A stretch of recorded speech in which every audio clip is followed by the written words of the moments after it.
네, 반갑습니다, 여러분. 우리 같이 기도하고 우리 말씀 나누도록 하겠습니다. 하나님 감사합니다. 오늘 예배 가운데 기름 부어 주심을 감사합니다.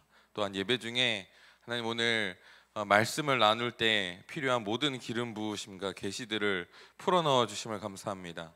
하나님, 우리가 이 계시 안에서 하나님 승리하게 하시고 돌파하는 시간 되게 하여 주십시오. 우리 안에 있는 견고한 진 고아영들이 완전히 끊어지는 시간 되게 하여 주시고, 내가 자녀된 자로서 하나님의 그 부유하심을 풍성히 누리는 자리로 나아갈 수 있도록 우리의 모든 정체성과 우리의 믿음을 새롭게 하여 주시옵소서.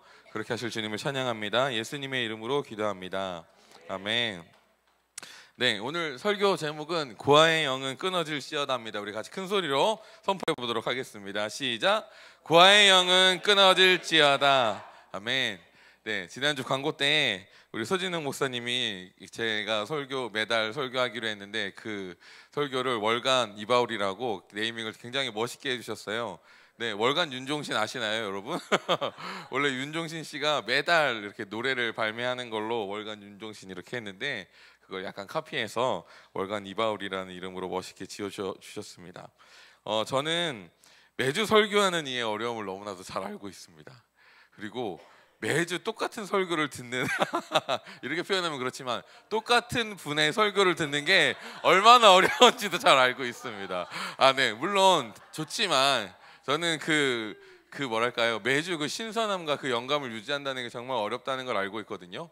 근데 우리 설교하는 이에게도 한 주의 쉼이 굉장한 영감을 회복하는 시간이 될 것이라고 생각하고, 매주 똑같은 분의 설교를 듣는 여러분들도 새로운 설교를 들을 때 신선한 은혜가 부어질 것이라고 생각합니다. 어떤 그러한 목적으로 월간 이바울을 시작하게 됐어요. 그래서 여러분 많은 은혜 되셨으면 좋겠고요. 특히 우리 정 목사님 늘 충만하시고 좋은 말씀 전하실 수 있도록 매주 하시는 설교가 쉽지 않거든요. 늘 격려해 주시고 우리 지지해 주셨으면 좋겠습니다. 우리 고생한 목사님께 박수 한번 했으면 좋겠습니다.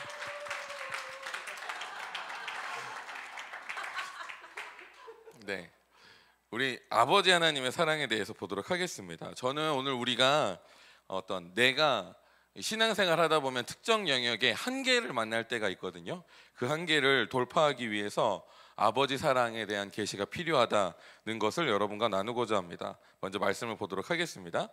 제가 설교를 하면서 본문을 이걸로 띄웠을 때 제가 너무 불편하다는 걸 느꼈거든요. 그래서 여러분 성경책을 찾으셔야 돼요.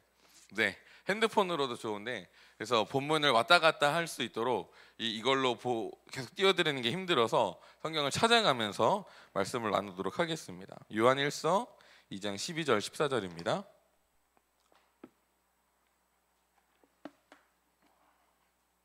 요한일서 2장 12절에서 14절 말씀입니다. 갑자기 찾으시려니까 어색하시죠? 시간 조금 더 드리도록 하겠습니다. 요한일서 2장 12절에서 14절. 네, 여러분 다 찾으실 거라고 생각하고 한 목소리로 읽겠습니다. 시작. 자녀들아, 내가 너희에게 쓰는 것은 너희 죄가 그의 이름으로 말미암아 사함을 받았으며, 아비들아, 내가 너희에게 쓰는 것은 너희가 태초부터 계신 이를 알았으며, 청년들아, 내가 너희에게 쓰는 것은 너희가 악한 자를 이기었음이라. 아이들아, 내가 너희에게 쓴 것은 너희가 아버지를 알았으며, 아비들아, 내가 너희에게 쓴 것은 너희가 태초부터 계신 이를 알았으며, 청년들아, 내가 너희에게 쓴 것은 너희가 강하고 하나님의 말씀이 너희 안에 거하시며 너희가 흉악한 자를 이기었음이라. 네, 오늘 본문은 일반적인 교회에서는 잘 사용하지 않는 본문입니다. 하지만 저희 교회에서는 이 본문을 굉장히 자주 사용하고 있습니다. 왜냐하면 이 본문이 우리의 영적 성장에 대한 놀라운 통찰을 주기 때문입니다.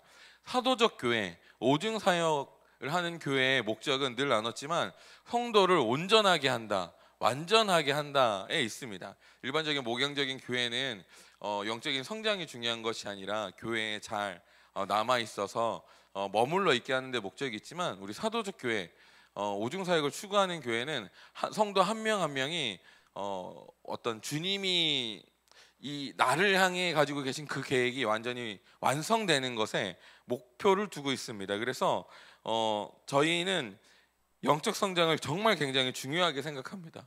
여러분들이 영적으로 성장하시고 완전함으로 나아가는 것을 정말 굉장히 중요하게 생각합니다.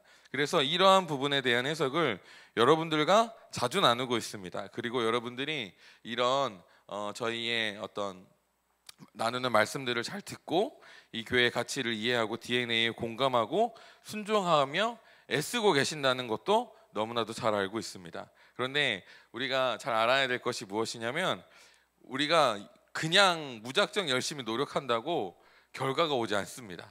네, 방향이 정확해야 노력의 결과가 옵니다. 그래서 우리가 방향을 잘 알지 못하고 의미 없는 노력을 한다면 아무리 노력해도 그 노력이 헛것이 될 수 있습니다. 시간을 굉장히 많이 허비하게 됩니다. 그래서 방향을 잘 잡는 것이 중요합니다. 오늘 여러분이 제가 말씀 나눌 때 그 방향을 잘 잡으시는 시간이 되셨으면 좋겠습니다. 저는 최근에 이 고아의 영의 그 안에서 역사에서 고통받고 있는 분들을 굉장히 많이 보았습니다. 나타난 증상은 다양해요. 어떤 분들은 지독한 억울함에 빠지기도 하고, 어떤 분들은 지독한 시기 질투에 빠져서 다른 사람에게 해를 끼치는 데까지 나아가는 것들도 많이 보았습니다. 이렇게 나타난 증상은 다양하지만 결국 문제의 본질은 하나입니다. 그 안에 아직 내가 하나님의 자녀가 되었다는 그 진리가 완전히 그 빛으로 충만히 우리 안에 들어오지 않았기 때문입니다. 네, 정말 안타까운 것은 이 고아의 영이 역사하는 타이밍에는 단순히 나만 고통받고 끝나는 것이 아니라 이 고통이 굉장히 많은 경우 다른 사람에게 흘러가게 된다는 것입니다. 그래서 고통을 뿌리고 다녀요. 만나는 사람마다 혹은 가장 가까운 지인에게 뿌리고 다닙니다. 근데 그 모든 역사, 그 모든 어떤 영적인 이유는 이 고아의 영이 그 안에 자리 잡고 있어서 가난한 마음 때문에, 궁핍한 마음 때문에 내가 사랑을 흘려보내는 것이 아니라 이제 사랑을 달라고 이렇게 요청하는 영역에 있어서 이제 상처를 주는 일들이 일어나게 됩니다. 네, 그래서 우리가 방향을 잘 잡지 못한다면, 신앙생활 하는데 이 고아영을 끊어내는 방향으로 잘 잡는다면 우리의 노력이 반드시 열매 맺는 대로 나아갈 거예요.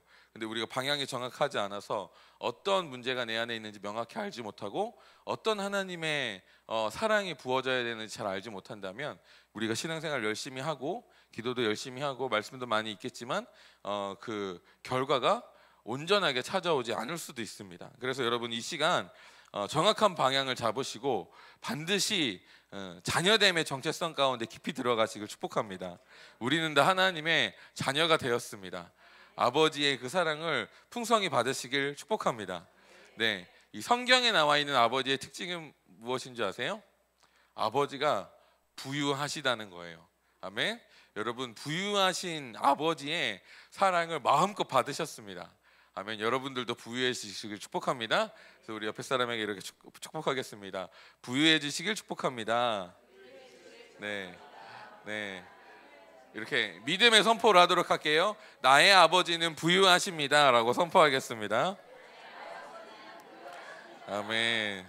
네, 이 고아의 영은 축사를 통해서도 끊어지기도 하지만 아버지의 사랑이 온전히 내 안에 계시되었을 때 완전히 끊어집니다. 그래서 오늘 특별히 예배할 때 그런 기름 부으심이 풀어지는 것이 느껴졌어요. 축사의 기름 부음도 풀어지는 것이 느껴졌지만 아버지의 사랑이 풀어지는 것들도 느꼈습니다. 그래서 오늘 이 예배하는 이 시간 가운데 아버지의 사랑을 충만히 경험하시고 방향을 잘 잡고 나아가시는 시간 되시길 바랍니다. 네, 우리 이번 영적 성장의 3단계를 나누도록 할게요. 오늘 본문 말씀을 읽었죠. 성경을 통해서 확인하셨으면 좋겠습니다. 오늘 본문 말씀에 보면 12절에 자녀들아 라고 하면서 아이의 단계, 자녀에 대해서 말하고 있어요. 12절과 14절에 기록되어 있는데 자녀들의 단계에서 키워드는 제사함과 아버지입니다. 12절에 보면 너희 죄가 그의 이름으로 말미암아 사함을 받았으며 라고 하면서 이 자녀의 단계의 키워드가 제사함이라는 것을 말하고 있고요. 14절에 아이들아 내가 너희에게 쓴 것은 너희가 아버지를 알았으며 라고 기록하고 있으면서 키워드가 아버지를 아는 것이라고 명확하게 말하고 있습니다. 네, 우리 잠깐 저쪽에 좀 띄워주실까요? 표를. 네, 보이시죠? 네. 이제 제가 무엇을 말하는지 아시겠죠? 이 시기에 하나님께서 우리 가운데 하시는 일은 무엇이냐면 우리가 사랑 가운데 뿌리를 내리도록 하시는 일을 하세요. 그래서 우리가 이 사랑 가운데 뿌리를 내릴 때 우리의 영적 성장이 굉장히 순조롭게 진행됩니다. 우리가 예수님을 막 만난 경우가 아니라면 우리는 이 대부분 1단계가 아니라 2단계에 있다고 보시면 됩니다. 1단계의 경우 존 웨슬리가 말하기를 칭의의 은혜를 막 경험하고 났을 때 어떤 영적인 공격도 없이 완벽한 보호 아래서 행복을 누리는 천국을 경험하는 시기가 있다라고 해요. 짧게는 몇 개월, 한 3개월, 2개월, 3개월이고 길게는 2년까지도 그런 천국의 기쁨을 마음껏 누리는 시기가 있다고 합니다. 사람마다 다릅니다. 그리고 꼭 그 시기에만 있는 일이다라고는 할 수 없지만 칭의를 경험하고 난 후에 처음에 하나님께서 우리 가운데 하시는 일은 우리가 어떻게 제사함을 받았는지 그 복음에 대한 정확한 이해에 뿌리를 내리게 하여 주시고 그리고 하나님께서 우리의 아버지가 되셨다라는 것에 뿌리를 내리게 하십니다. 네, 에베소서 3장 16절 19절 오늘 정희택 목사님께서 기도하실 때도 말했는데 여기에 사도의 기도가 나오는데 바울은 너희가 사랑 가운데 뿌리가 박히기를 원한다고 기도하고 있습니다. 우리 한번 말씀 보도록 할게요. 에베소서 3장 16절에서 19절 말씀입니다. 같이 찾도록 하겠습니다.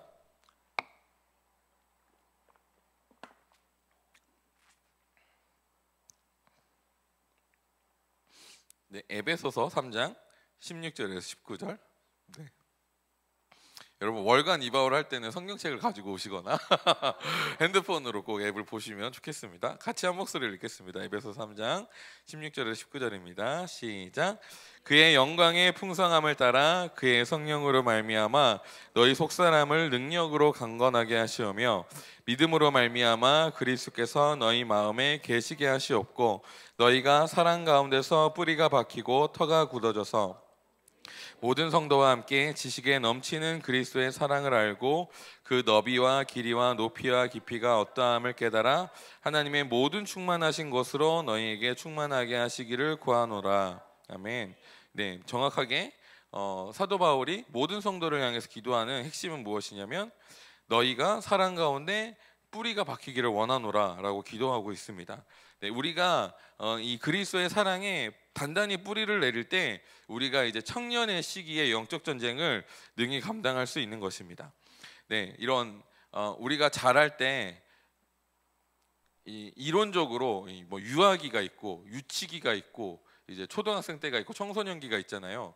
이론적으로는 있지만 그 시기를 우리가 명확히 나누진 않잖아요. 사람마다 다르고 언제 성장하는지 알 수가 없지만 이렇게 보면 시기가 지났다는 것을 알 수 있죠. 그렇듯이 영적 성장도 마찬가지예요. 이렇게 철저하게 딱딱 끊어지는 게 아닙니다. 언제까지가 이렇게 아이였고 언제부터 청년이고 이런 게 아니에요. 그냥 자연스럽게 넘어가는 겁니다. 시험을 쳐서 통과해야 이제 청년이다 이런 거 아니에요. 영적 성장은 자연스럽게 이루어집니다. 네, 그래서 우리가 막 나는 아직도 아이의 단계인가 봐 이렇게 고민하실 게 없어요. 왜냐하면 막 내가 그리스도의 사랑을 완전히 알기 전에는 난 아이다 그렇게 생각하실 수 없습니다. 왜냐하면 점점 자라면서도 그리스도의 사랑을 점점 더 알아가는 거거든요. 우리 아이의 단계, 자녀의 단계에서는 그냥 우리가 제3위의 진리를 알고 하나님이 나의 아버지가 되셨다라는 것을 아는 정도면 충분합니다. 그러면 우리가 싸울 준비가 되었다라고 이해할 수 있고요. 우리가 싸우면서 그 진리가 더욱더 강하여지고 견고해지는 일들이 일어납니다. 2단계 보도록 하겠습니다. 여러분 2단계 보시면 청년의 단계가 나오는데요. 청년의 단계는 키워드가 악한 자를 이겼다, 강함과 말씀이 너희 안에 거함이다 라고 제가 정리해 놓았습니다. 오늘 본문 말씀에도 보면 정확히 그렇게 설명되어 있습니다. 한번 보도록 할게요. 네, 13절 후반부에 보면 청년들아 내가 너희에게 쓰는 것은 너희가 악한 자를 이겼음이라 라고 되어 있습니다. 그래서 청년의 시기의 키워드는 전투입니다. 악한 자와 싸우는 시기가 청년의 시기고요. 이제 14절에 나와 있는 청년의 시기에 대한 키워드는 우리가 어떻게 이길 수 있는가를 설명하고 있어요. 너희가 너희에게 쓴 것은 너희가 강하고 하나님의 말씀이 너희 안에 거하시며 너희가 흉악한 자를 이기었음이라 라고 기록하고 있습니다. 그래서 우리가 청년의 시기에 강하여지는데 어떻게 강해지냐? 네, 전투를 통해서 강해집니다. 아멘. 네, 그래서 하나님이 왜 나한테 전투를 주실까? 하나님 너무 나쁘시다 이렇게 생각하지 마세요. 네, 이미 우리는 가만히 있어도 공격받는 자리, 그 세상 속에 살고 있고, 우리가 이 세상에 있으면 공격을 받을 수밖에 없습니다. 다만 하나님께서 그 전쟁을 이용하셔서 우리를 강하게 하셔서 이제 다스리게 하시고 정복하시기 위해서 그 전투를 사용하시는 겁니다. 네, 제가 축복하는 것은 여러분, 하나님이 나에게 전쟁을 주셨다, 하나님이 주셨다라고는 할 수 없는데 그 전쟁에 하나님의 선하심을 발견하셨으면 좋겠습니다. 네, 우리가 하나님의 선하심을 온전히 알아야만 전쟁에서도 하나님 이길 수 있고, 전쟁의 열매를 통해서도 계속해서 그 선하심을 더 발견할 수 있거든요. 그래서 여러분이 하나님의 선하심을 깊이 있게 이해하시길 축복합니다.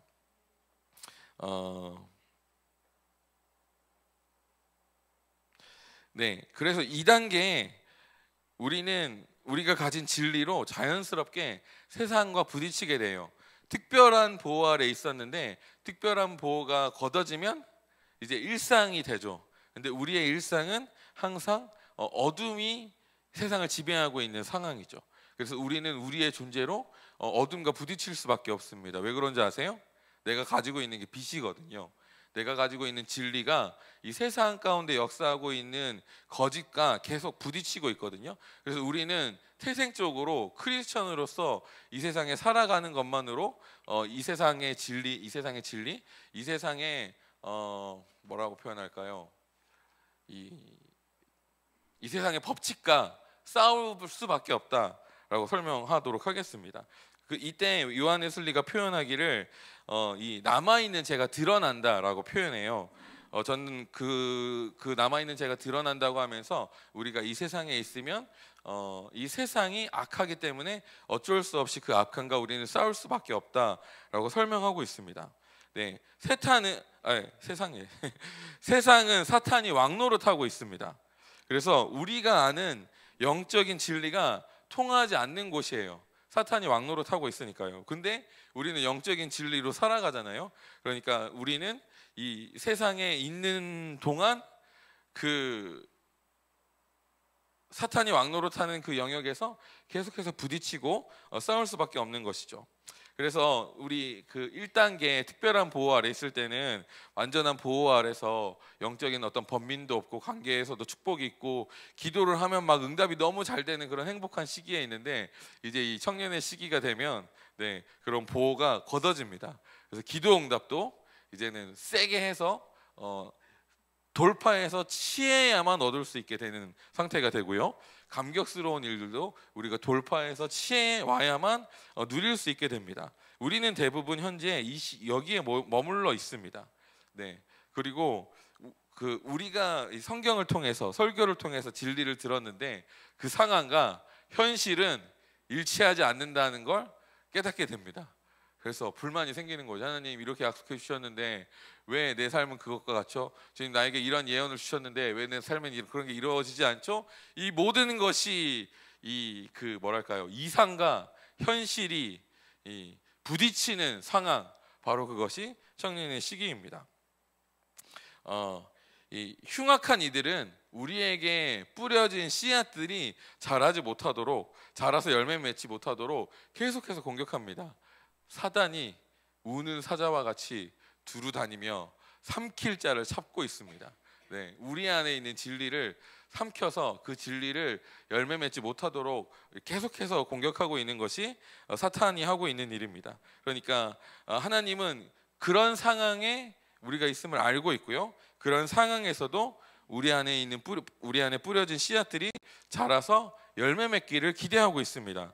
여러분, 이것이 하나님께서 우리를 향해 가지고 계신 계획입니다. 이것이 어떤 청년의 시기에 우리 삶의 승리를 통해서 이루어지기 원하는 하나님의 계획입니다. 그래서 이 시기에 필요한 것은 강함이 필요해요. 왜냐하면 사단이 우리가 자라지 못하도록 막고 있고 우리가 취하지 못하도록 막고 있기 때문에 우리가 강해야만 그것을 돌파하고 나아가서 취할 수 있기 때문입니다. 우리 마태복음 12장 28절 29절을 읽도록 하겠습니다.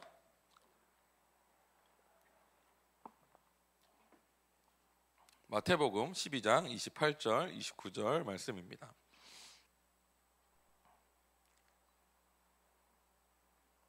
네, 금방 찾으셨죠? 우리 한 목소리로 읽도록 하겠습니다. 시작. 그러나 내가 하나님의 성령을 힘입어 귀신을 쫓아내는 것이면 하나님의 나라가 이미 너희에게 임하였느니라. 사람이 먼저 강한 자를 결박하지 않고서야 어떻게 그 강한 자의 집에 들어가 그 세간을 강탈하겠느냐.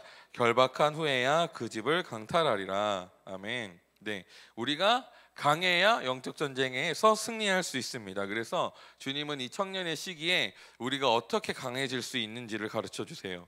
강해서 사탄의 영역을 깨부수고 들어가서 유업을 취해오는 것들을 가르치십니다. 그리고 같은 맥락에서 어떻게 표현하고 있냐면 말씀이 너희 안에 거하게 된다. 네, 청년의 시기에 이것이 키워드인데 동일하게 그 일들이 일어납니다. 이 사단이 공격할 때 우리 안에 뿌려진 씨앗들이, 믿음의 씨앗들이 흔들리거든요. 제사함에 대한 계시가, 믿음이 흔들릴 때가 있고, 어떤 자녀됨에 대한 계시, 아버지 하나님에 대한 계시가 흔들릴 때가 있습니다. 네, 그게 현실이에요. 근데 우리가 그런 전쟁을 치르면서 주님께서 우리가 강하게 하여 주시고 훈련되게 하셔서 이 말씀이 우리 안에 거하게 되는 수준으로 업그레이드 되는 일들이 일어납니다. 그래서 아이의 때는 너희가 제사함을 알았음이요 아버지를 알았음이요 라고 되어 있는데, 이제 두 번째 청년의 단계에는 뭐라고 표현했냐면 그 알미 너희 안에 거하게 되었다라고 표현하고 있습니다. 아멘. 아이, 기가 막힌데 이거. 이거 이해하셔야 되는데. 이 거하게 된다는 게 너무 추상적이어서 이해가 되시지 않나요? 아시죠? 어떤 의미인지. 여러분, 거하게 되시는 단계로 나아가시고 축복합니다. 아, 이거 어떻게 말로 설명할 수가 없네. 이 기가 막힌 걸. 네. 그냥 지식적인 알미 아니라 이게 이제 여러분의 DNA가 되고 여러분의 어떤 세계관과 패러다임의 근간이 되는 거예요. 뿌리가 되는 겁니다. 이게 말씀이 너희 안에 거한다는 것이고 이게 강해졌다라는 것입니다. 여러분, 이런 영적인 성장으로 나아가시고 축복합니다. 아멘. 그래서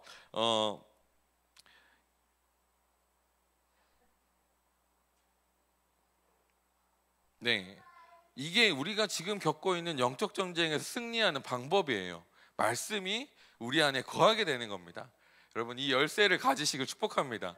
그래서 언제든지 이제 전쟁이 있었을 때 이 열쇠를 마음껏 사용해서 여러분 뚫고 나아가시고 취하는 여러분들 되시길 축복합니다.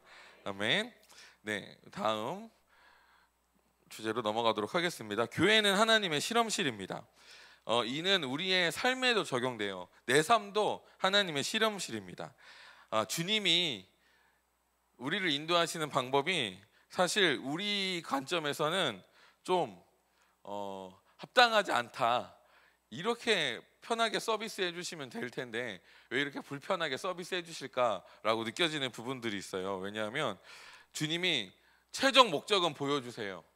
근데 그 과정에서는 딱 한 걸음만 알려주십니다.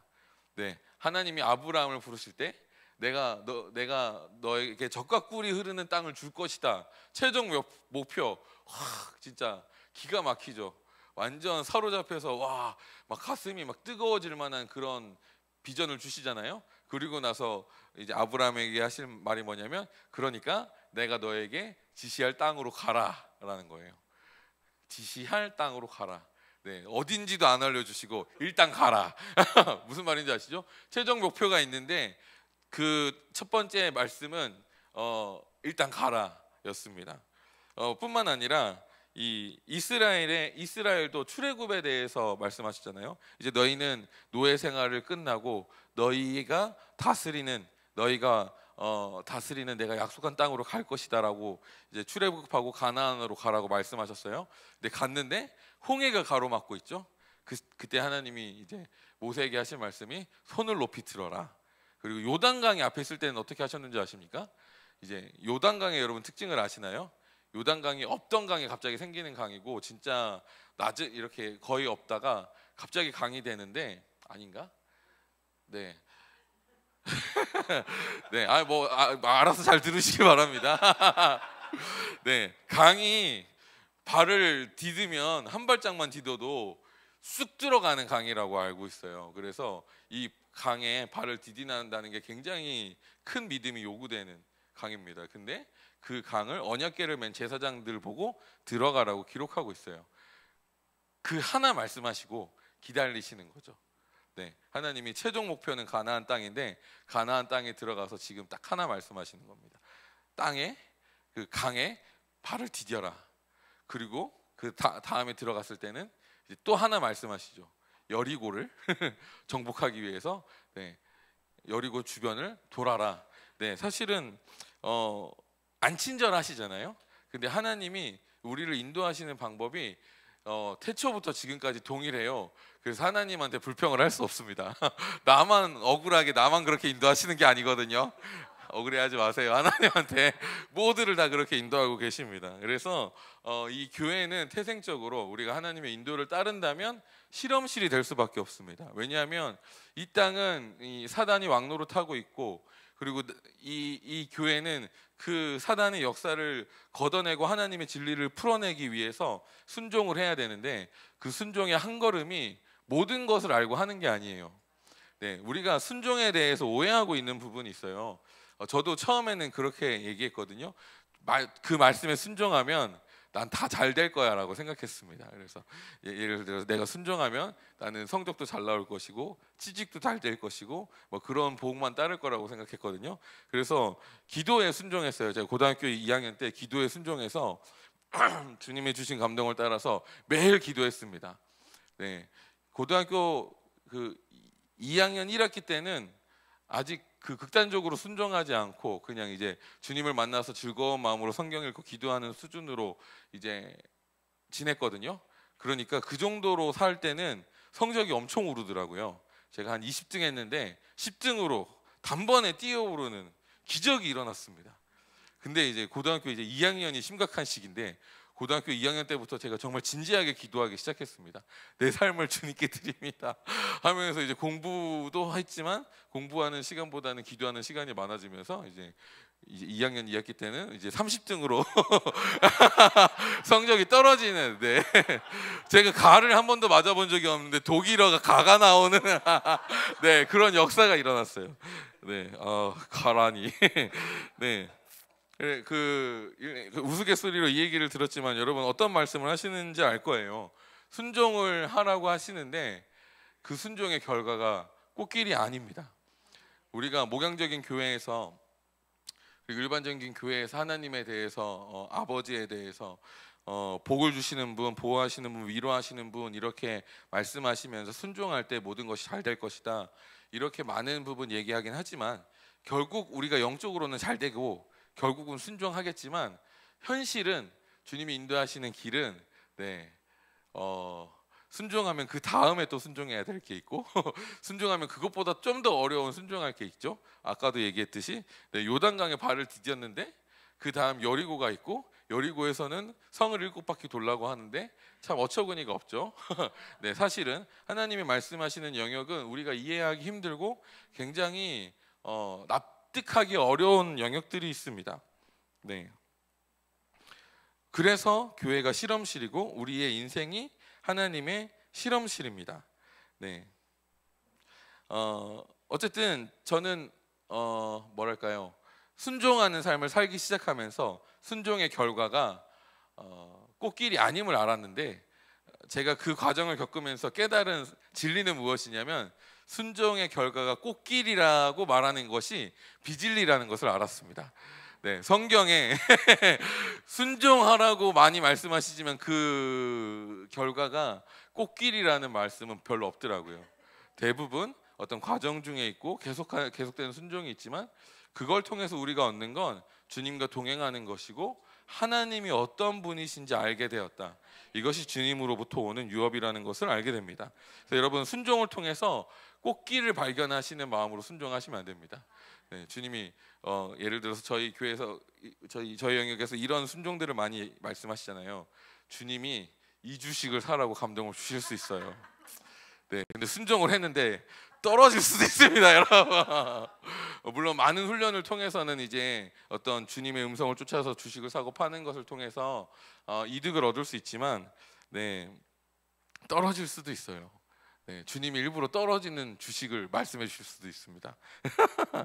네, 근데 이 모든 과정을 통해서 주님께서 우리에게 말씀해 주시는 건 하나님을 신뢰하는 법을 가르쳐 주시는 것이고, 하나님이 어떻게 선하신 분이신지를 가르쳐 주십니다. 네, 이 실험실이라는 말에 우리가 잘 알아야 될 것은 무엇이냐면, 실험실은 새로운 것을 발견하기 위해서 특이한 행동을 하잖아요. 제가 이런 내용을 전하면서 늘 하는 말은, 이제 미국 레딩의 베델 교회에서 슈퍼내추럴 스쿨 학생들이 연습하는 미친 짓이 있어요. 무리 걷기를 맨날 연습한다고 합니다. 미국은 수영장이 있잖아요. 그러니까 날씨 좋으면 수영장에서 놀다가 기도를 막 열심히 하는 거예요. 그룹이 모여서 주여, 우리가 무리를 거둘 것을 예수님의 이름으로 선포합니다 하고 물을 걷는 거죠. 네, 미친 짓이죠. 또라이로 처럼 보이잖아요. 네, 근데 약간 물론 어떤 관점으로 보면은 익숙하지 않은 것을 하기 때문에 미친놈들, 그게 무슨 믿음이냐라고 할 수도 있지만, 어떤 관점에서 보면은 그건 굉장히 믿음의 도전이고 새로운 것을 시도하는 것입니다. 네, 주님이 우리에게 말씀하시는 게 사실은 대부분 그런 영역들을 말씀하십니다. 예를 들어서 아까도 얘기했지만 요단강에 발을 딛는 것, 죽으러 가라는 말씀이시잖아요. 근데 순종해야 되고, 여리고를 7바퀴 도는 것, 정말 어처구니가 없는 말씀이신데 순종하는 것이죠. 그래서 주님께서 우리 가운데 순종하라고 하는 건 어떤 사람들이 보기에는 미친 짓이고, 어떤 사람이 보기에는 익숙하지 않은 새로운 것들이라 굉장히 불쾌함을 줄 수 있는 일입니다. 하지만 교회가 하나님의 실험실이라고 믿는다는 건 그것을 주님의 인도하심이라고 존중해 준다는 것을 의미합니다. 네, 저희가 존중의 문화를 종종 말하는데, 존중의 문화가 여기에서 발동하는 거예요. 네, 우리 정희택 목사님이 갑자기 계시를 받고 막 앞에 나와서 춤을, 막 이상한 춤을 홍정식 목사님처럼 막 뺑뺑 돌리면서 춤을 막 추게 되는 그런 일을 할 수가 있죠. 근데 그걸 순종했을 때 순종하시길 축복합니다. 네, 그런 일을 했을 때 이제 어떤 종교의 영이 깨어지는 일들이 일어나는 거죠. 새로운 것을 해야 기존에 익숙했고 내 안에 남아있던 구습들, 잘못된 패러다임들, 비진리들이 깨어지는 일들이 일어납니다. 그래서 교회는 하나님의 실험실로서 계속 그런 일들을 순종하며 나아가게 됩니다. 뿐만 아니라 우리 개인의 삶도 마찬가지예요. 주님이 여러분 개인에게 새로운 것들을 계속 말씀하실 거예요. 익숙하지 않은 것들을 계속 말씀하실 겁니다. 여러분 그 길을 가시길 축복합니다. 네, 그 길이 하나님이 이끄시는 길입니다. 대부분의 교회들이 그런 실험을 좋아하지 않는 이유는 종교의 영 때문입니다. 종교의 영은 익숙한 것에 머물러 있게 하는 영입니다. 거기에 머물러 있는 것을 좋아하기 때문에 하나님의 실험실로서 주님이 새롭게 말씀하시는 것을 순종하는 것을 거부하게 합니다. 근데 이런 모습은, 머물려고 하는 모습은 한 달란트를 받은 종의 모습과 같습니다. 예수님이 한 달란트를 가진 종을 징계하셨어요. 분노하셨습니다. 돈을 묵혀둔 이는 이윤을 넘길 수가 없습니다. 주님이 진리를, 말씀을, 계시를 주셨는데 그것을 그냥 묵혀두고 가만히 있으면 절대 그 진리가 열매로 나타날 수 없습니다. 네, 고인물에서 생명이 살아날 수 없어요. 고인물을 죽을 수밖에 없습니다. 머물러 있는 교회는 생명이 날 수 없습니다. 이는 비진리에 속한 모습입니다. 그래서 하나님은 완전히 알지 못할지라도, 내 순종의 결과가 어떻게 될지 완전히 알지 못할지라도 순종하는 자들을 원하십니다. 네, 그래서 여러분 이 교회에서 여러분들이 이런 경험들을 많이 하실 거예요. 저희는 아무것도 모른 채로 과감하게 순종하거든요.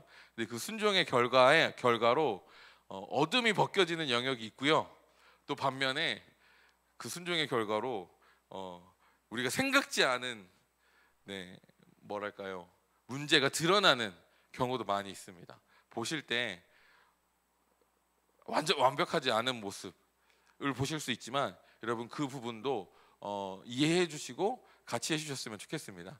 저는 여러분들이 그 부분을 너무나도 잘 이해해 주시고 알매도 불구하고 우리가 전하는 이 메시지에 순종해 주시고 세상을 향해 나아가신다는 거 너무나도 잘 알고 있거든요. 함께 해주셔서 정말 감사합니다. 축복합니다, 여러분. 네, 우리 옆에 사람에게 이렇게 인사했으면 좋겠어요. 함께 해주셔서 감사합니다. 네, 네, 우리는 가족입니다.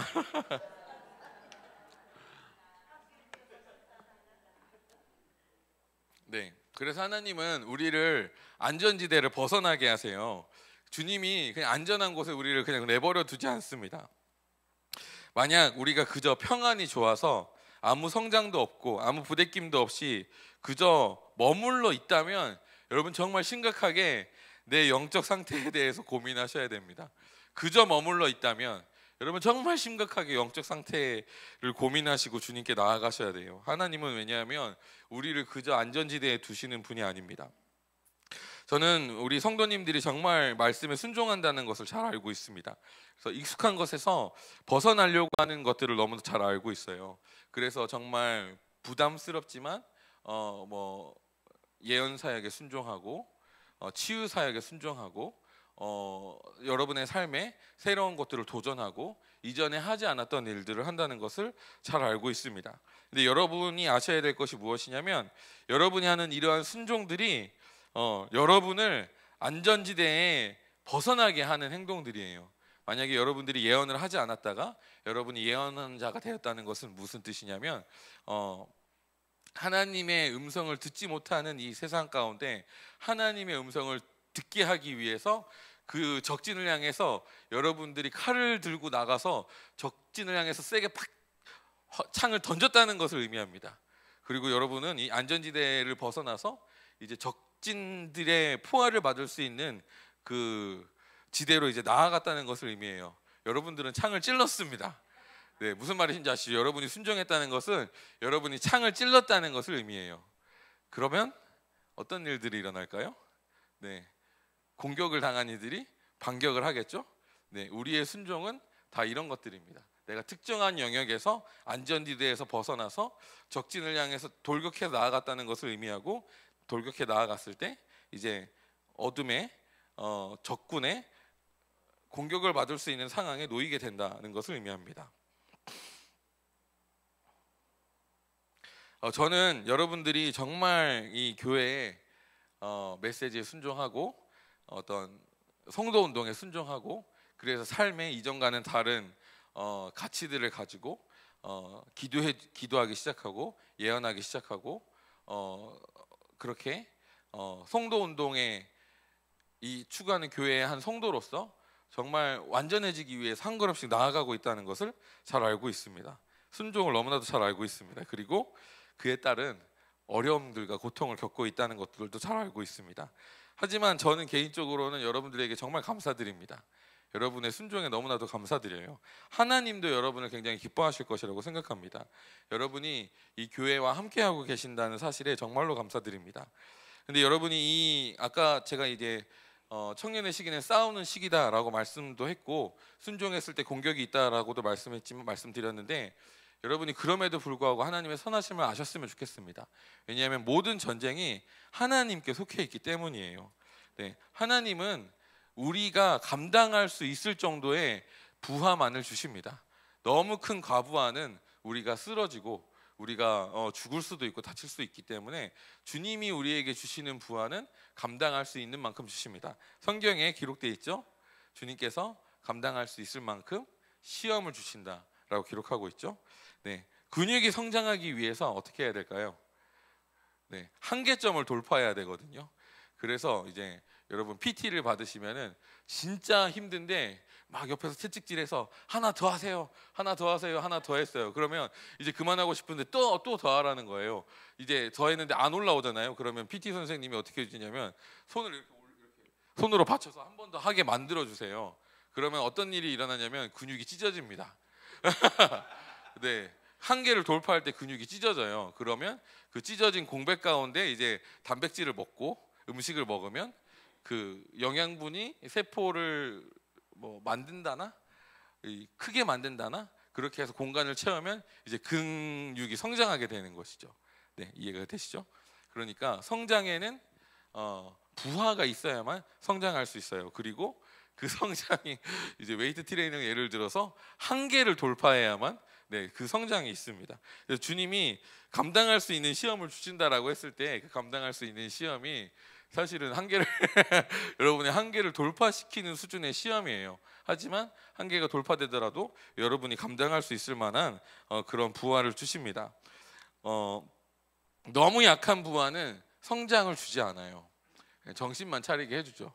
근데 성장을 위한 부하는 반드시 한계를 돌파하는 수준으로 나아가게 됩니다. 또 너무 강한 부하는 근육 조직을 파괴시켜 버려요. 그래서 주님이 그 너무 감당할 수 없는 시험을 주실 때는 성경이 뭐라고 표현하고 있죠? 피할 길을 내사. 할렐루야. 전쟁은 주님께 속했습니다, 여러분. 아멘. 그 하나님을 신뢰함으로 여러분 그 청년의 시기에 대적과 싸우는 이 시기를 감당하시길 축복합니다. 근데 때로는 하나님이 주님이 모든 전쟁을 컨트롤하고 있습니다. 여러분 이 진리의 위에 서 있어야 여러분 청년의 시기를 감당할 수 있습니다. 때로는 하나님이 감당할 수 없는 수준으로 부활을 주실 때도 있어요. 그래서 아예 넘어지게 하실 때가 있습니다. 근데 이 넘어질 때 이제 주님께서 안식의 시기로 우리를 보내시고 뭐랄까요?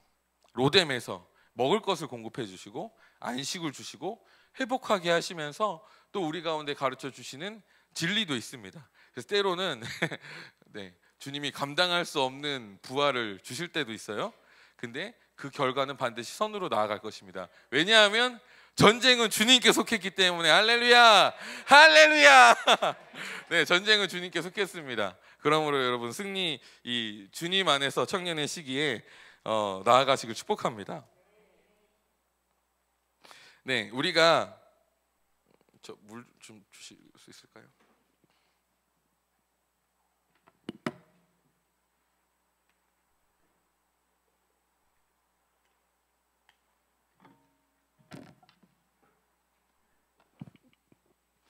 우리가 안전지대를 벗어나서 적진을 향해 돌격하게 되면은 이제 적들의 공격이 와요. 그때 우리 주님께서 훈련시키는 부분들이 있습니다. 이렇게 되게 단순하게는 이제 기도를 정기적으로 하게 훈련을 시키실 수도 있고요. 말씀을 읽게 하시거나 이런 식으로도 훈련할 수 있습니다. 근데 이런 정도의 훈련의 싸움으로는 우리가 쓰러지지 않아요. 이거는 그냥 나를 단단하게 해주는 정도의 훈련입니다. 근데 때로는 정말 강력한 공격이 들어올 때 있거든요. 그 강력한 공격이 올 때 주님께서 우리를 새롭게 하시는 요소는 딱 두 가지입니다. 그리고 우리가 그런 영역에서 영적 전쟁할 수 있는 요소는 딱 두 가지입니다. 우리 첫 번째 1단계에서도 나눴는데요. 제사함, 십자가의 대속, 그리고 하나님 아버지가 어떤 분인지 아는 것. 이 두 가지가 우리를 쓰러뜨릴 만한 공격이고, 또한 이 부분이 단단해졌을 때 우리가 영적 전쟁에서 승리할 수 있는 영역입니다. 제사함, 이 십자가에 대한 계시가 완벽에 이르는데 상당한 시간이 걸렸습니다. 제가 예수님을 고등학교 2학년 때 만났는데 그리고 나서 복음을 듣고 이해하고 점점 복음이 체화되어지잖아요. 그럼에도 불구하고 내가 주님 앞에서 당당하게 내가 죄인임에도 불구하고 주님 나는 거룩해요 라고 말하는데 제가 30대 한 중반쯤 알았으니까요. 거의 한 20년 걸렸습니다. 여러분 예수님의 십자가가 완벽하다는 거 믿으시나요? 성경이 말하고 있잖아요. 그 예수 그리스도께서 단 한 번 죽으심은 그 한 번 죽으심이 완벽하기 때문에 다시 있을 필요가 없다는 것을 의미하거든요. 복음에서 그것을 의미하고 있죠. 예수님이 단 한 번 피 흘리심은 그 단 한 번이 완벽하기 때문에 다시 피 흘리는 제사가 필요 없음을 의미해요. 그러니까 성경은 그리스도께서 이 땅에 오셨고 그리고 이 세상을 살아가셨고 십자가에서 우리의 죄를 대신하셔 죽으셨고 이 모든 제사함으로 치르신 대가가 완벽하다고 말하고 있습니다. 그래서 우리가 예수님을 믿으면 우리는 완벽하게 죄인에서 의인이 되는 것이죠. 그래서 우리는 완벽한 의인입니다. 근데 현실은 아니잖아요. 나는 완벽한 의인인데 고등학교 때 예수님 만났는데 계속 죄를 짓는 거예요. 정욕을 이기지 못하고 이 혈기를 이기지 못하고, 네, 사람들과 싸우고 막 연약함 때문에 부딪히고. 그러니까 주님 안에서 주님께 나아갈 때 이렇게 자녀로서 당당하게 나아가는 게 아니라 죄인으로서 막 찌들려 가지고, 주님 오늘도 나를 불쌍히 여겨주시고 내 죄를 용서하여 주십시오, 이렇게 하는데 하나님께 나아가는 게 행복하지가 않은 거죠. 특히 제가 예배 인도하는 사람이었는데 제가 잘못된 메시지를 들었어요. 거룩해야 기름 부으심이 임한다. 네, 물론 맞는 말이긴 한데요. 근데 이게 예배 인도를 매주 하다 보면 내 인생이 거룩하지 않을 때가 있잖아요. 와이프랑 싸울 때도 있는데, 자녀에게 화를 낼 때도 있고, 때로는 어떤 뭐랄까요, 극심한 스트레스 때문에 경건 생활이 유지가 되지 않을 때도 있는데, 근데 예배 인도를 해야 돼요. 그러면 이제 마음에 불안이 역사하기 시작하죠. 오늘 기름 부으심이 임하지 않으면 어떡하지? 오늘 주님이 반응해 주시지 않으면 어떡하지? 그래서 이렇게 얼굴이 어두운 분들을 보면 나 때문인 것 같아. 내가 일주일 동안 열심히 안 살아서 기름 부으심이 저 사람한테 안 가는 것 같아. 여러분, 이 짐이 얼마나 무거운지 아십니까? 죽을 것 같아요. 우스갯소리로 얘기했지만 그렇게 한 10년 동안 예배 사역을 했는데, 처음에는 예배하는 순간이 너무 즐겁고 행복했어요. 근데 10년 동안 잘못된 그 십자가, 그리스도의 완전한 대속, 그 진리 안에서 사역을 풀어낸 것이 아니라 어떤 거룩함, 내 의, 이런 것들로 하다 보니까 점점 이 짐이 무거워지고 감당할 수 없게 되는 거예요. 그래서 예배 인도할 때마다 얼굴이 썩어. 시꺼매져가지고 예배 인도하는 거야. 표정 막 오만상을 꾸겨가지고 네, 이렇게 예배 인도했습니다. 그리고 나서 한 10년이 지나고 난 다음에 이게 내가 그리스도의 제사함을 잘못 알고 있었구나. 그래서 내가 자유롭지 못하는구나. 내가 계속 영적 전쟁에 지는구나. 그때 깨닫기 시작했고, 그때부터 진리를 제 안에 적용하기 시작했어요. 그렇게 또 쭉 가다가 이제 어느 순간 이제 WLI에서 캐서린 로날라 목사님의 말씀을 듣고 그렇게 선언하시더라고요. 당신은 거룩합니다.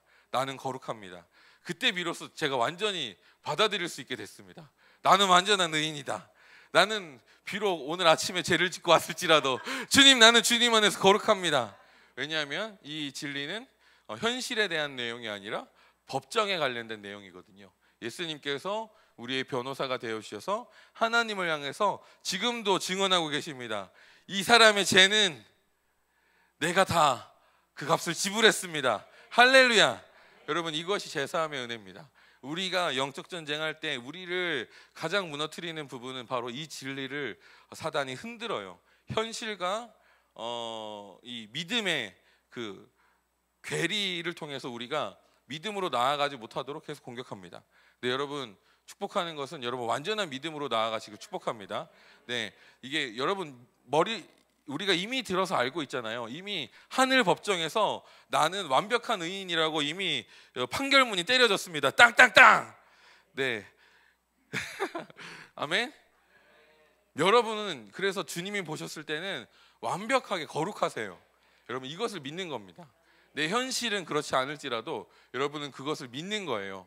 그리고 이 믿음을 가지고 현실을 잘 다스리셔야 됩니다. 그렇게 되시길 축복합니다.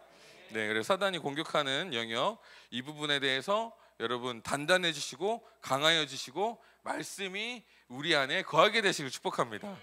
네, 이제 말씀이 우리 안에 거한다는 게 어떤 개념인지 좀 이해가 되시죠? 네. 두 번째, 아버지에 대한 계시입니다. 예수님이 하나님을 아버지라고 소개하고 계세요. 네, 우리는 궁핍의 저주를 받았습니다. 그러니까 아담과 하와가 죄를 짓고 나서 이제 에덴 동산에서 이제 쫓겨나면서 하나님이 아담에게 뭐라고 이렇게 말씀하셨냐면, 저주를 하신 건 아니고 이제 너의 상태에 대해서 말씀하셨는데, 땅이 너에게 소산을 내어주지 않을 것이다. 네가 힘써 일해야만 반드시 먹을 정도가 될 것이다. 무슨 말인지 아시겠죠? 그래서 이 궁핍의 저주가 뭐냐면 노력한 만큼 결과가 따라오지 않는 게 궁핍의 저주예요. 아멘. 네, 이게 우리가 일반적인 세상 가운데 놓여 있는 상태입니다. 그래서 사실은 이제 기독교 국가는 이 시스템을 벗어나거든요. 왜냐하면 진리 위에 세워지기 때문에 노력한 만큼 거둘 수 있는 시스템을 이 땅에 만들어낸 나라들이 있어요. 어떤 민주주의 국가라든가 어떤 자본주의 원칙이라든가 이런 것들로 잘 만들어낸 나라는 노력한 만큼 거둘 수 있습니다. 어느 정도. 그래서 부유함을 장착하게 돼요. 근데 그렇지 못한 이 진리가 세팅되지 않은 나라는 아무리 노력해도 빌어먹을 수밖에 없습니다. 그 정도로밖에 살 수가 없어요. 여러분 이 좋은 나라에 사시는 걸 여러분 축복으로 생각하셔야 됩니다. 그리고 이 나라에 살면서도 여러분 경험하시겠지만 노력한 만큼 얻는다는 게 얼마나 큰 축복이시라는 걸 알 거예요. 여러분 노력한 만큼 열매 맺게 되는 건 그리스도인의 특권입니다. 왜냐하면 궁핍의 저주에서 벗어났기 때문에 여러분 그렇게 되시길 축복합니다. 우리 여자들은 어떤 상태에 놓이게 되죠? 자녀를 출산하는데 고통을 당하게 될 것이다. 실제로 이제 죽을 수도 있잖아요. 죽음의 위협도 느끼게 되는, 이것도 동일한 저주거든요. 이제 열매 맺는 재생산이 어려워졌다라는 것을 의미합니다. 그래서 우리가 우리 안에 어떤 궁핍의 개념이, 고아의 영이 우리 안에 깊이 사실은 기본적으로 자리 잡게 돼요. 그래서 예수님께서 의도적으로 이 땅에 오셔서 하나님을 아버지로 소개하시고 하나님 아버지가 부유하시다는 것을 보여줍니다. 그래서 오병이의 기적이라든가 이런 것들이 하나님은 부유하시다, 아무것도 없는 곳에서도 주실 수 있는 분이다 라고 보여주신 겁니다. 네, 그래서 죄의 결과로 우리는 무엇을 잃었냐면 부유하신 아버지 하나님이 나를 사랑하신다라는 사실을 잃어버리게 되었습니다. 네. 그래서 고아의 영을 갖게 됐는데 이 고아의 영이 가지고 있는 모습이 크게 두 가지예요. 억울함과 질투입니다. 첫 번째, 이제 아담과 하와가 이미 죄를 지었을 때 이미 하나님과 끊어지고 궁핍이 이미 들어왔거든요. 고아의 영이 이미 자리 잡게 됐어요. 그때 아담과 하와가 하나님께 어떻게 반응하는지 잘 살펴보세요. 하나님이 아담에게 너는 왜 내가 먹지 말라고 한 나무의 열매를 먹었느냐라고 했을 때 아담이 뭐라고 했죠? 당신이 주신 하와가 먹으라고 해서 먹었습니다. 하나님 탓한 거예요. 굉장하죠? 네. 어쨌든 중요한 건 하나님 탓했다는 것이 아니라 이거를 내가 잘못했습니다가 아니라 억울해하면서, 왜냐하면 내가 그 하나님이 부유하시고 하나님이 나를 향해서 선하시다는 것을 잃어버렸기 때문에 내가 솔직하게 고백하고 회개하면 용서하실 것이라는 기대를 할 수가 없었죠. 그러니까 내가 징계받을 것이라고 생각하고 내가 공격받을 것이라고 생각해서 책임을 당당하게 지는 것이 아니라 미루어 버린 거예요. 하와에게 저 사람이 그래서 했어요. 저 사람 책임이에요. 하와도 동일하게 하나님이 말씀하셨을 때 뱀이 먹으라고 해서 먹었습니다라고 뱀에게 책임을 전가합니다. 이 모든 마음의 중심에 뭐가 있냐면 억울함이 있습니다. 네, 하나님이 창조한 저 사람 때문에 내가 죄를 지었잖아요. 네, 이해가 되시죠?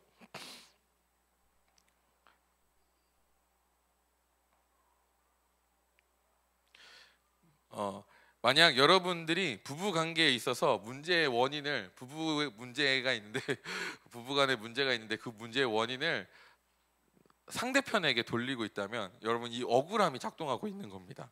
고아의 영에 사로잡힌 겁니다. 네, 여러분 목사님 설교를 들어요. 굉장히 은혜로운 설교예요. 하나님은 공감하시는 분이시고 여러분은 서로를 향해 공감하셔야 됩니다. 은혜롭죠. 근데 설교를 들었을 때 이 메시지를 들으면 부유한 사람은 어떻게 듣냐면 내가 더 공감한 사람이 돼야지 라고 듣고요, 고아의 영을 가진 사람은 어떻게 듣냐면 우리 남편이 저 설교를 들었어야 되는데 라고 생각합니다. 네, 가난한 마음이 이렇게 발동돼요. 사실 다 가지고 있는 거예요 여러분. 네, 네, 무슨 말인지 아시죠? 네, 우리가 얼마나 가난한지를 보여주는 단편적인 예라고 할 수 있어요. 그래서 고아의 영의 반대는 정직의 영입니다. 솔직해질 수 있어요. 그래 내 잘못이야, 내가 잘못했어 라고 정직하게 잘못을 말하고 회개할 수 있게 됐는데 회개할 수 있습니다. 그리고 이게 정말 중요하거든요. 메시지를 들어도 나에게 적용하셔야 됩니다. 아멘. 네, 우리 에베소서 말씀에 그 말씀 있잖아요. 남편들아, 아내 사랑하기를 내 몸 사랑하는 것처럼 해라. 이거 누구한테 하는 말이에요? 남편들에게 하는 말이에요. 아내가 이 말씀 보라고, 남편이 아내를 내 몸과 같이 사랑해야지 라고 하면은 여러분 진리의 말씀을 정죄로 사용하시는 겁니다. 근데 이렇게 사용하는 건 고아의 마음으로 사용하는 겁니다. 남편들도 마찬가지예요. 아내들아, 머리된 남편에게 순종해라. 왜 이렇게 하지 않냐고 라고 하면은 고아의 마음으로 억울해하는 겁니다. 주님께 사랑을 많이 받으면 사랑을 더 받으려고 하지 않습니다. 자연스럽게 흘러나와요. 근데 내가 궁핍하기 때문에 달라고 하는 겁니다. 내가 원하는 모습을 해주세요. 이러면 내가 사랑받다고 느낄 것 같아요 라고 하는 거거든요. 여러분 여기에서 탈출하시길 축복합니다.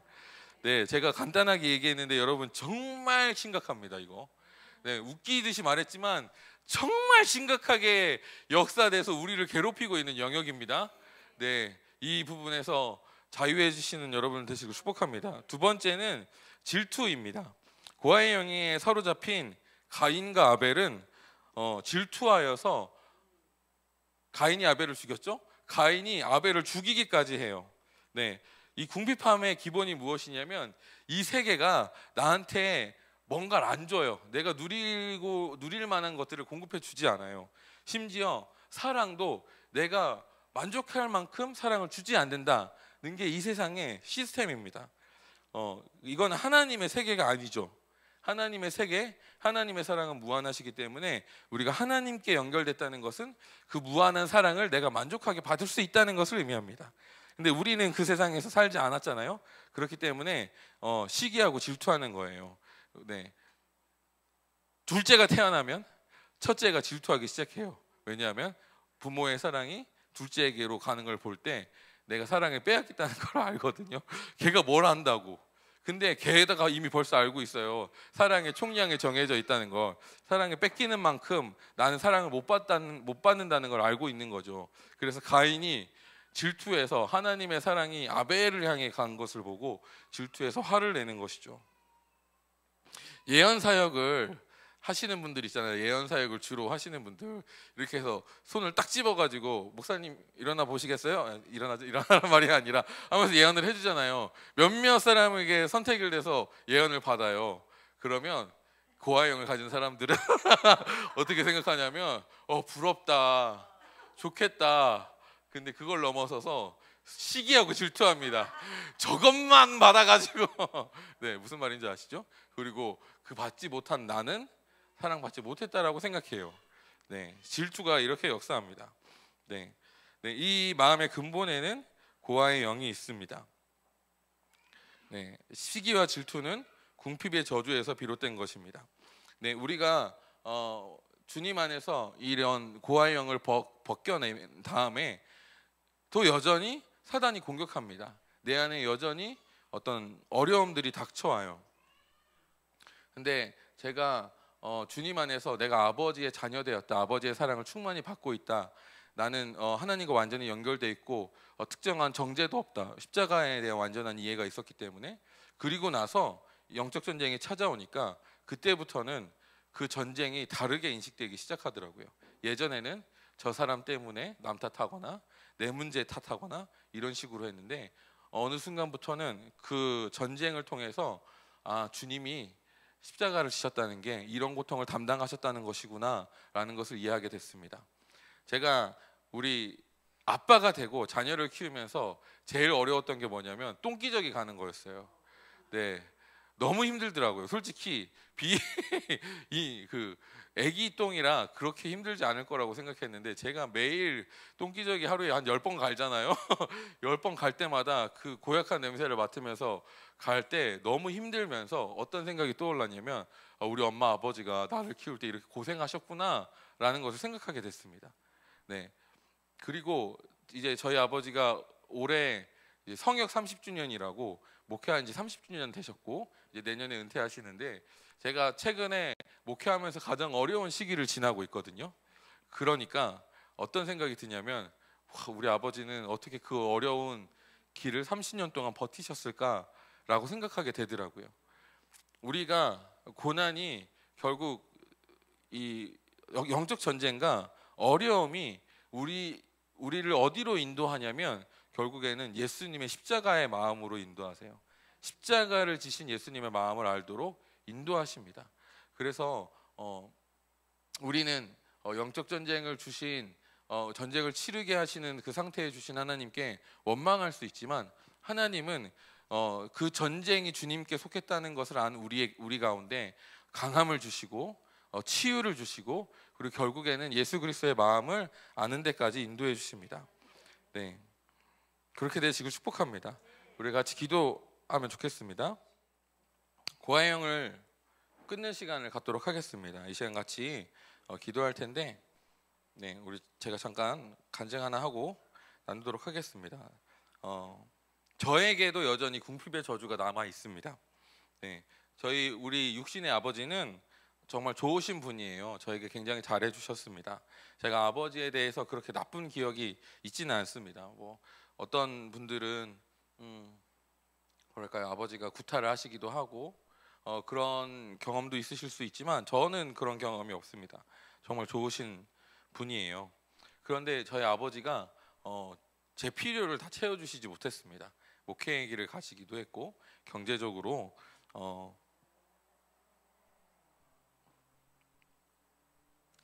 저에게 필요를 채워주지 못해서 제가 그냥 학교에 갈 때 그냥 학교 가서 그냥 맞는 게 낫지 하고 돈 달라는 얘기를 하지 않은 적도 있어요.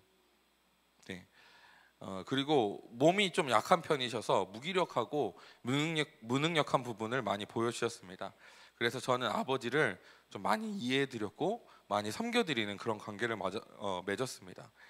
근데 문제는 제가 이 아버지에 대한 이 이미지, 자연스럽게 하나님 아버지에 투사되는 이 이미지가 우리 육신의 아버지에 대한 이미지로 투사되는 거예요.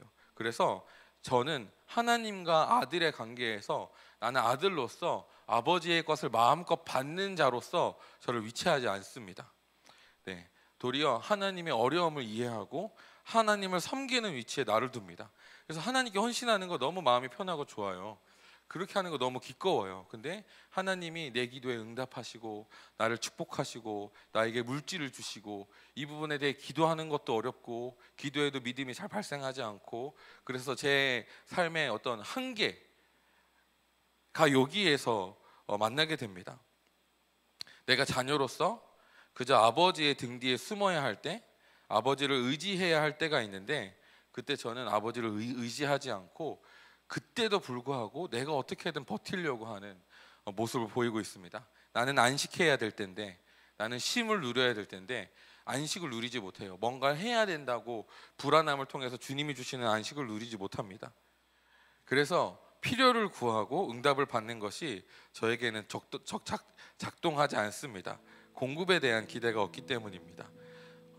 부유함에 대한 기대도 없기 때문에 부의 영역에 있어서 저는 굉장히 무능력한 편입니다. 우리 안에 제가 단편적으로 얘기했지만 우리 안에 고아의 영이 여전히 남아 있습니다. 우리가 이 부분에 대해서 돌파하는 것은 이 비진리에 대해서 우리가 회개해야 될 필요성이 있습니다. 하나님은 부유하시고 하나님은 우리의 아버지 되신다라고 했는데 그 부분에 대해서 믿지 않는 영역들 주님께서 조명해 달라고 기도해야 합니다. 그리고 우리가 또 하나 기도해야 될 것은 주님의 부유하심을 보여달라고 기도해야 합니다. 이것이 우리가 고아의 영을 끊어내는 방법입니다. 우리 다 같이 일어나서 기도하도록 하겠습니다. 우리가 먼저 기도하기 원하는 것은 우리가 먼저 회개함으로 주님께 나아가길 원합니다. 하나님께서 우리의 아버지가 되시고 부유한 분이시라고 했고 하나님은 선하신 분이고 나를 위하시는 분이라고 했는데 그리고 또한 하나님은 이 모든 전쟁을 주관하시는 분, 나를 가장 안전한 길로 인도하시는 선한 분이라고 하셨는데 그 사실을 믿지 못한 부분에 대해서 우리가 회개하며 나아가도록 하겠습니다. 우리 안에 있는 어떤 잘못된 믿음의 필터들, 잘못된 아버지에 대한 필터들 우리 같이 회개하며 나아가도록 하겠습니다. 우리 주님 한번 부르짖고 기도합니다. 주여. 네, 이 시간 우리가 회개했다면 우리가 대적하며 나아가도록 하겠습니다. 그래서 우리 가운데 매여 있는 우리의 영혼을 고아의 영이 매여서 떨어지지 않고 있습니다. 우리가 이 부분에 대해서 우리 대적하며 나아가도록 하겠습니다. 고아의 영은 끊어질지어다. 내 영혼 가운데 역사하여서 나를 괴롭히고 있는 고아의 영은 묶임을 풀고 떠나갈지어다. 우리 주님 한번 크게 부르짖고 기도하며 나아가겠습니다. 주여. 이 시간 마지막으로 기도하기 원하는 것은 우리 하나님의 사랑을 구하며 나아가도록 하겠습니다. 아버지께서 예수님을 통해서 당신의 모습을 계시해 주셨습니다. 우리가 예수님을 통해서 아버지 하나님을 볼 수 있습니다. 그분의 선하심, 죄를 용서하시는 그분의 사랑, 그리고 그분의 부요하심, 예수님을 통해서 성령님으로 인해 우리가 볼 수 있습니다. 우리가 이 시간 성령님을 초청하고 환영하며 나아가도록 하겠습니다. 우리가 계시를 구하며 나아가도록 하겠습니다. 하나님 아버지의 사랑을 우리 가운데 부어주십시오. 우리 영혼이 아버지의 사랑으로 충만하여지게 하여 주십시오. 부유하신 하나님, 선하신 하나님, 나를 사랑하시는 그 아버지, 그 사랑을 우리가 온전히 알도록 지금 이 시간 예수님을 통해서 성령님으로 우리 가운데 계시하여 주시옵소서. 우리 같이 같이 소리내어서 우리 주님을 바라보면서 우리 같이 기도하며 나아가도록 하겠습니다. 예, 성령님 이곳 가운데 운행하여 주십시오. 하나님, 오늘 우리가 우리의 방향을 명확히 하였습니다. 하나님, 그저 열심히 방향 없이 노력하는 것이 아니라 우리가 명확한 방향을 설정하였습니다. 죄사함, 그리고 아버지의 사랑, 그것이 우리의 방향입니다. 하나님, 우리가 이제 그 아버지의 사랑으로 주님 자라게 하여 주십시오. 더 이상 궁핍의 저주 가운데 머물러 있지 않게 하여 주십시오. 고아의 영이 더 이상 우리를 해하도록 내 영혼을 그냥 두지 않게 하여 주십시오. 하나님, 이제 우리가 그 방향으로 나아가 싸울 것입니다. 내 안에 역사하는 고아의 영과 싸울 것이고 내 안에 역사하는 궁핍의 저주와 싸울 것입니다. 우리는 십자가의 사랑, 구속의 은혜로 나아갈 것이고 아버지의 부유하신 사랑으로 나아갈 것입니다. 나를 충만하게 하는 그 사랑으로 나아갈 것입니다. 하나님, 그래서 우리가 승리하게 하여 주십시오. 하나님, 청년의 시기 가운데 온전히 서게 하여 주십시오. 우리가 이제 청년의 시기를 넘어서 아버지의 때로 나아갈 수 있도록 축복하여 주시고 기름 부어 주시옵소서. 그렇게 하시고 주님을 찬양합니다. 예수님의 이름으로 기도합니다. 아멘. 우리 영광의 박수 올려드리겠습니다.